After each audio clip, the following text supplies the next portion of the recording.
What's going on, everybody?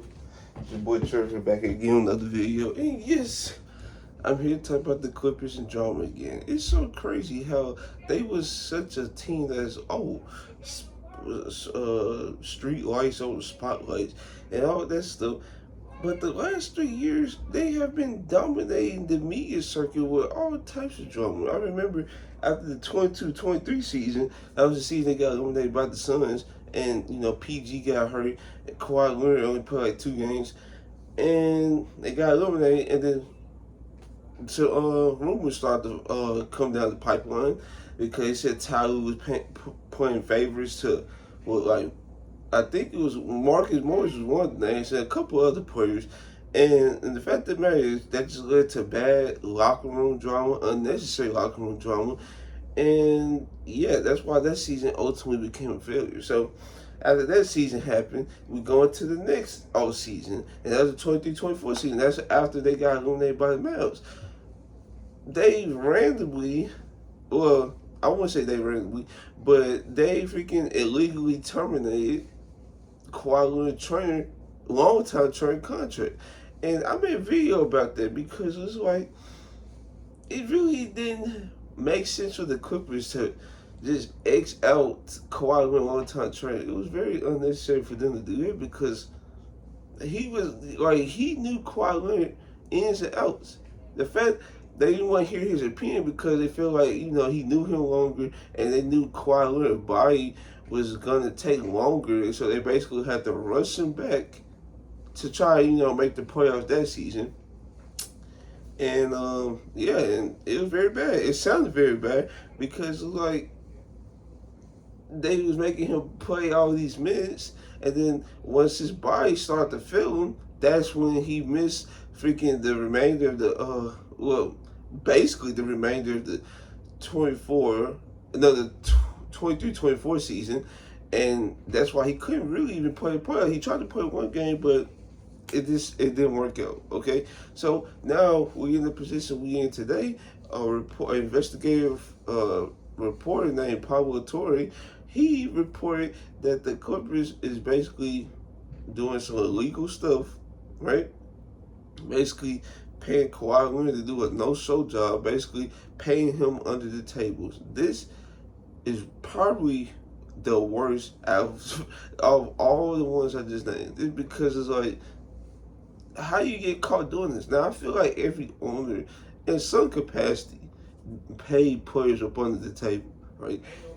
You have to be really, really stupid to get caught because it's like the Clippers, like they really didn't have to do this. They really didn't have to do this, but at the same time, they feel like they needed to go into like a different direction to try compete for championships and stuff like that. So they probably feel like it was very necessary for to basically bend at the knee at Kawhi Leonard uncle asking prices. And yes, it was his uncle that freaking was asking for stuff like this because he was trying to ask for this stuff for the Lakers, and the Lakers automatically shut that down because what he tried to get for the Lakers was like part ownership, some endorsement deals that was crazy.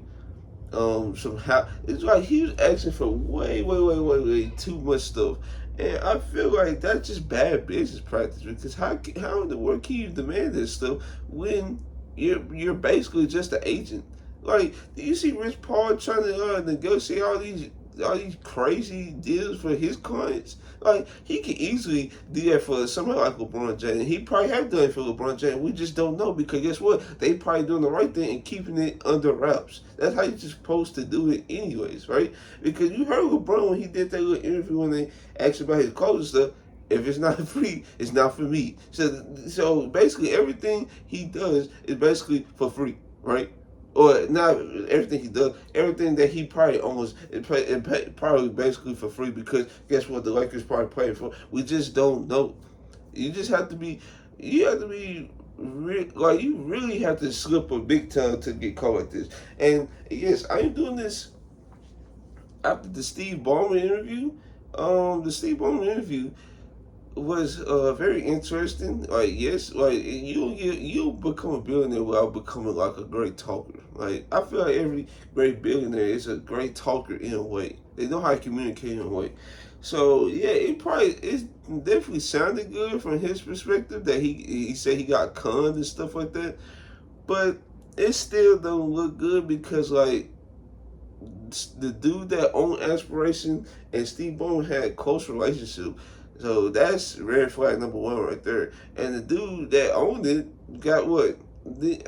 If I read that right, he got busted for wire fraud. So, and yeah, and then you circle back to here.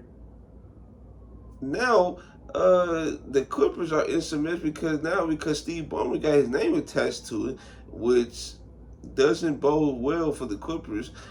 In my opinion, after this interview, now before the interview, I feel like the Clippers was in big time trouble. After the interview, I still feel like the Clippers are in some form of trouble. I don't think it's like my perspective was changed, but I feel like it kind of got hindered a little bit, and I feel like it's kind of like, oh, the Clippers might go unscathed, but in reality, I just feel like they still might get busted.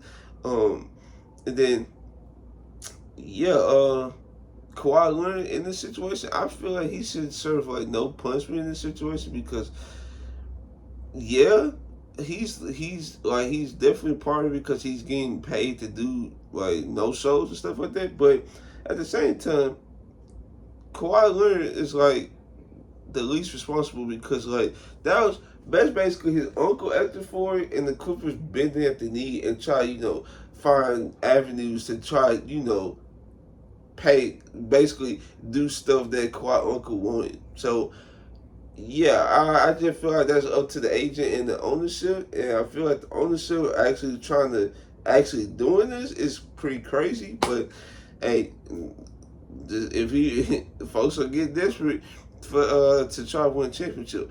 But yeah, let's go ahead and go back to like the punishment aspect of it. Now, the last time a team did this was the Timberwolves, and it was for Joe Smith.